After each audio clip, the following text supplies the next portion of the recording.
നമസ്കാരം മക്കളെ, നമുക്ക് പഠിക്കാം.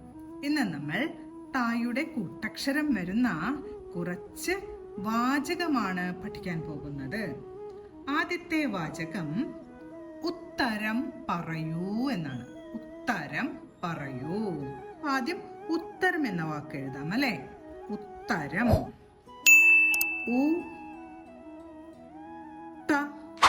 തായുടെ കൂട്ടക്ഷരമാണ് വേണ്ടത്. ഉത്തരം. രം രാ എഴുതി അമ്മിന്റെ ചിഹ്നം. ഉത്തരം പറയൂ. പറയൂ യാ എഴുതി ഊ എന്ന ചിഹ്നം. പറയൂ. ഉത്തരം പറയൂ. അടുത്തത് നമ്മൾ എഴുതാൻ പോകുന്ന വാചകം വിത്ത് മുളച്ചു. വി വാ എഴുതി ഇടച്ചിഹ്നം. വിത്ത്. താ ഉറപ്പിച്ചാണ് ഉച്ചരിച്ചത്. തായുടെ കൂട്ടക്ഷരം എഴുതി എന്ന ശബ്ദത്തിനായി ചന്ദ്രക്കല വരച്ചു. വിത്ത് മുളച്ചു. മാ എഴുതി ഊ എന്ന ചിഹ്നം ചേർത്തപ്പോൾ മൂവായി. ഇനി ള വരയ്ക്കണം അല്ലെ. ള ചു. ചായുടെ കൂട്ടക്ഷരമാണ് വേണ്ടത്. കൂട്ടക്ഷരത്തിനായി അടിയിൽ ഈ ഒരു ഭാഗം കൂടെ ചേർത്തു. അതിനുശേഷം ചു ഉ എന്ന ശബ്ദമാണ്.